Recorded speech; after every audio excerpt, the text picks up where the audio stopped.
Tessa Peake-Jones's mother Mary died in 2014 on the very day her only child learned she had won the part of lemon-lipped vicarage housekeeper, Mrs. Chapman, in the debut series of what would become ITV's long-running drama Grantchester. It was almost as though she'd left me this gift, says Tessa today. Indelibly embedded in the public consciousness as Del Boy's long-suffering girlfriend, Raquel, in Only Fools and Horses, the actress admits the sitcom wasn't her late mother's cup of tea. She didn't care for it, although she enjoyed my success, she says with a smile. But she'd have loved Grantchester. She always took vicarious pleasure in my career. She'd have liked to have gone to drama school herself. As for her father, I never met him, Tessa admits. So I don't know what he thought. And then adds, as a matter of fact, I'm illegitimate. It's a candid and brave admission for anyone to make, let alone someone with a public profile like Tessa, but very much in keeping with her no-nonsense approach to life and career. But whichever way you slice it, her childhood was unusual. It might have crushed other youngsters. Yet, she has nothing but kind words for her mother, who raised her almost single-handedly at first, and later suffered bouts of intense mental illness that saw her sectioned in grim psychiatric units for months at a time.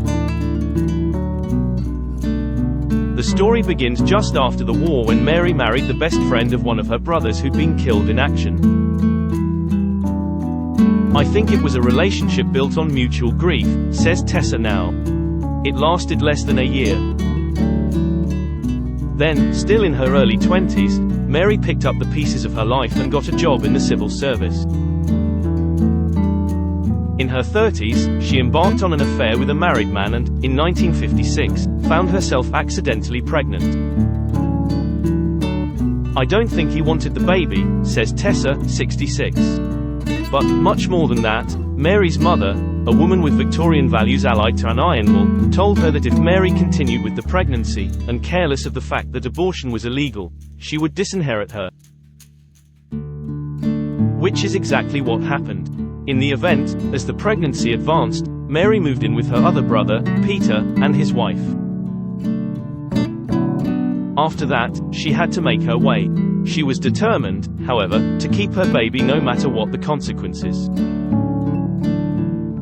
But it meant she'd gone from a fairly privileged middle-class upbringing in a big house in Muswell Hill and a private education to nothing, continues Tessa. From riches to rags. When he found out about the pregnancy, my father wanted nothing to do with me, although I understand he paid money towards my upkeep until I was 16. Mary got a job as a live-in housekeeper in the home counties with baby Tessa in tow. She still had her wedding band, of course, so I imagine she cast herself as a young widow, Tessa adds.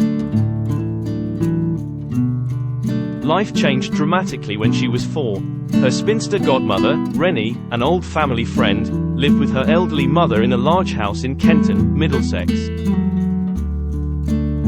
When the mother died, Rennie got in touch with Mary and suggested she and Tessa come and live with her. While Mary was open and demonstrative if given to increasingly unpredictable mood swings, Rennie was strict, almost like a father figure, says Tessa. But it was a good balance and I became incredibly fond of her. I look back now and realize I get a lot of my stability from her, she explains. Despite the idiosyncratic circumstances, there was no romance between the two adult women. It was always separate bedrooms, although my mother did say when Auntie Rennie died in 1991 that their relationship had been like a marriage without the sex. Actually, they were more like sisters. It never occurred to me as a child that there was anything unusual in the setup. I had 2 parents who both happened to be women. The only time I felt different was on Father's Day. I had no one to make a card for. Mary had first started suffering episodes, as they were called, when Tessa was 9 or 10. She'd had a hysterectomy in her mid-40s before the menopause. She always claimed that was the trigger for her emotional upsets. It mucked up the chemical balance in her body, she said, and maybe she was right. Eventually, she was diagnosed with what is now called bipolar disorder. When an episode was coming on, she'd become very hyper, talking in a high voice and very, very fast, Tessa explains. And she'd develop a buying mania.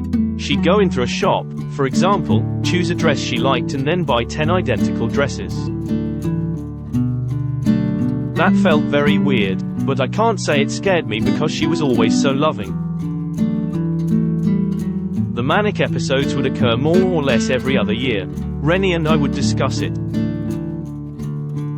We'd sense it coming. We'd look at each other and say, "It's starting again, isn't it?"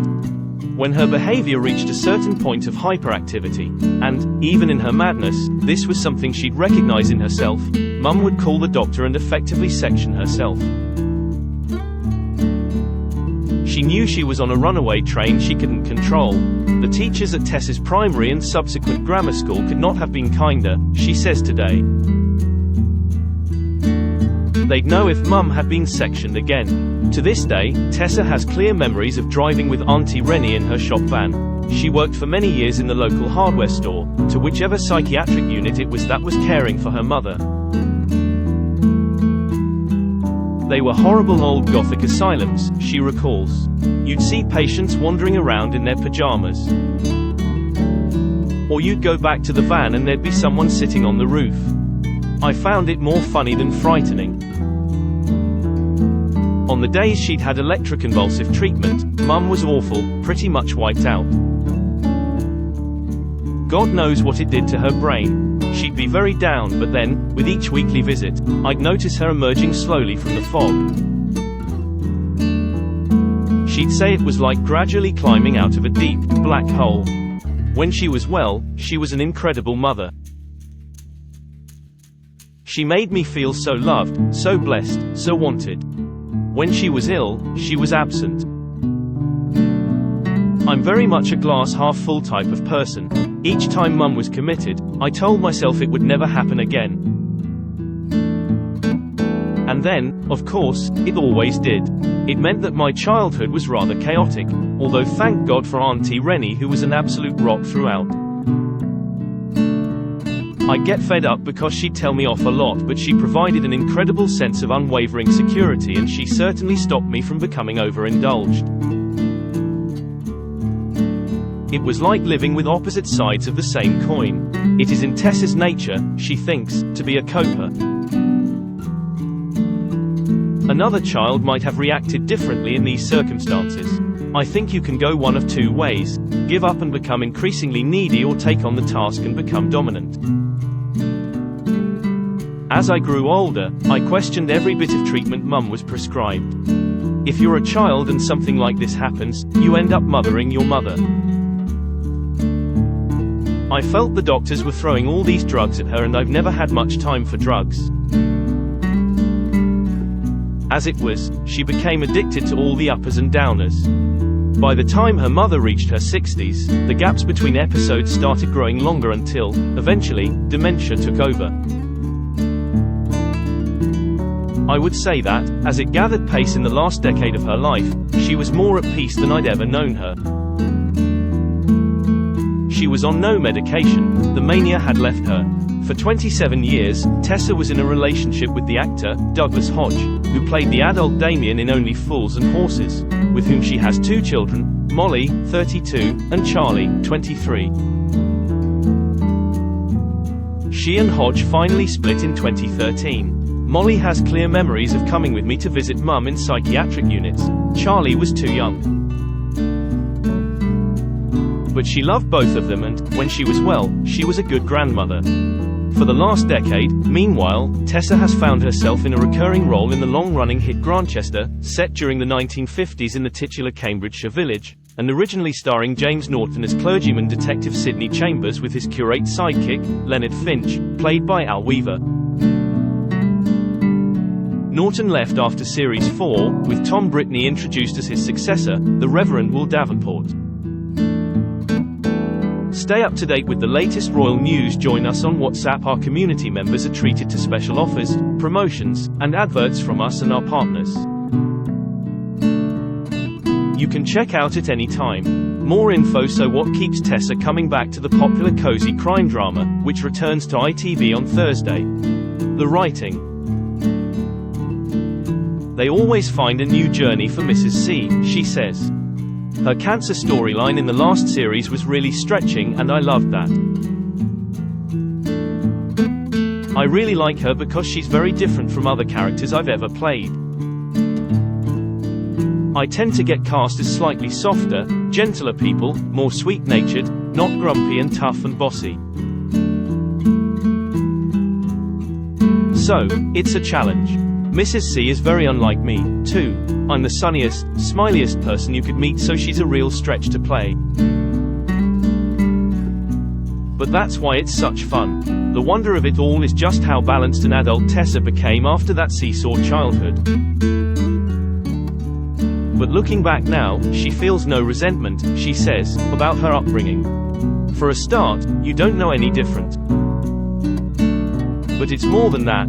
When you go through extremes of emotion, loving someone so much and then they're taken away from you, it teaches you to appreciate every day as it comes along. Life could have been awful all the time. But it wasn't. I was lucky, adds Tessa, and she means it. Grantchester is on ITV on Thursday at 9 p.m.